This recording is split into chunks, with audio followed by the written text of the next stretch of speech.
my name is Max and welcome to Tabletop Reviews, where today I'm having a look at an expansion for Parks. Parks Nightfall. This is the first expansion for Parks. There's another one called Wildlife, which I unfortunately don't have. But let's put it on the table and see how the changes to the setup and gameplay works. Alright, this here is Parks, just set up for 2 players. I'll just show you how you set up the different things for Nightfall. So first of all, you have a whole bunch of additional cards. You have the cover card right there that you of course add into it.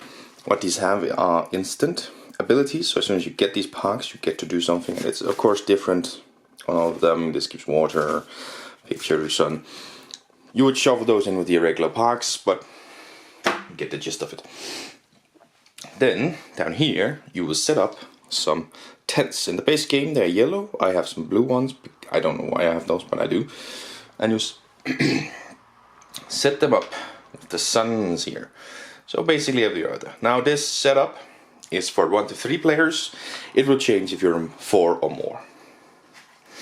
And it's kind of the same with this next part. So you have this thing which you will set up down here. It actually is supposed to turn like this. Then you have these tiles here that you will shuffle up, and then you will place out 3 random ones, 2, 3, and then you'll make sure that the side showcasing 1, and if this is the emblem, this shows 1, 2. You can see this one shows 1, 3. And the other ones you will just put back into the box. They're not used. Then you have these are the year goals for this expansion. You do not use the ones from the regular game, and you give out 2 to each player, and I'm just going to showcase you 1 here. The player then decides which one to keep of these ones.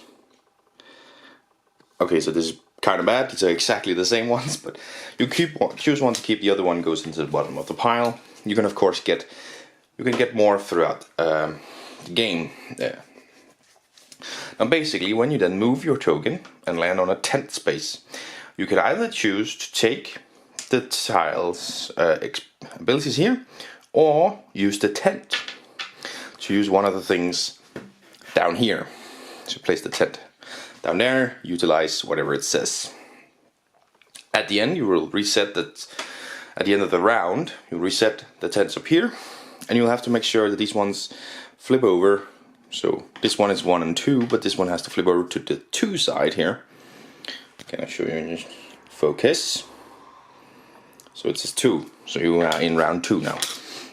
And you go like this until the end of the game.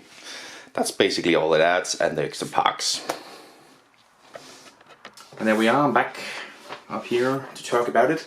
Not many changes happens, but let's talk about the ones that do exist. So the new goals for the year are fine.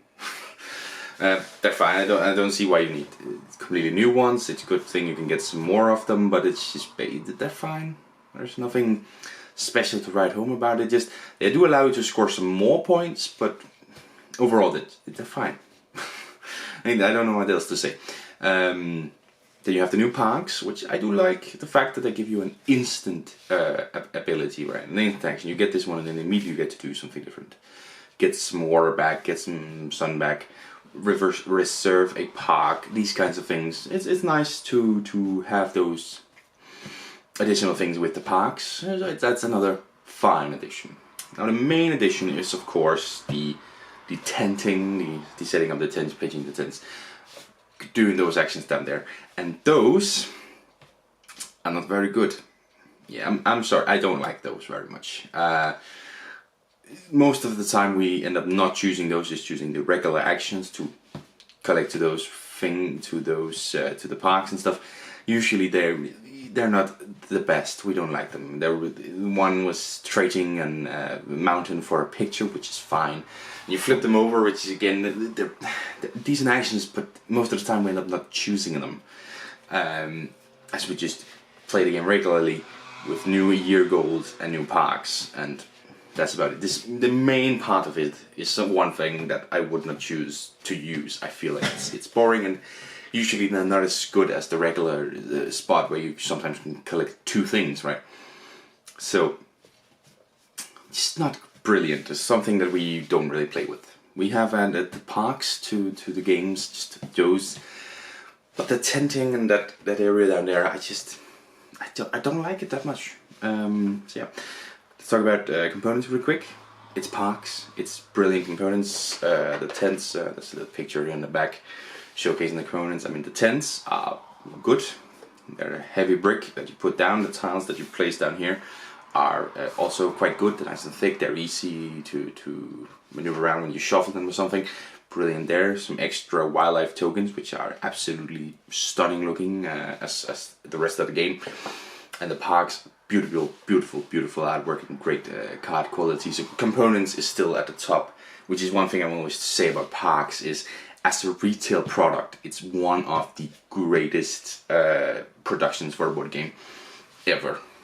That I have known of for a retail version. Right? You have the deluxe and the Kickstarter versions that maybe upgraded a bit, but for a retail version, Parks is up here, really are. And of course, thematically, it is still brilliant. Now this Nightfall, you're pitching a tent, so it makes sense. You know, you're pitching this tent, you're doing something different. I would have liked it if it was like at the end of the line, right? Reserve a park or be first player or something and pitch a tent. Right, and then each person could do that once.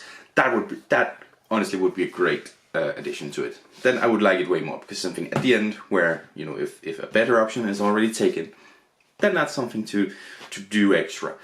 It's the fact that you do it all along the line. I think that's the part that gets me. But thematic, again, you're pitching up a tent, you're resting, makes sense. You're out looking at national parks. It's brilliant looking, it's amazing theme.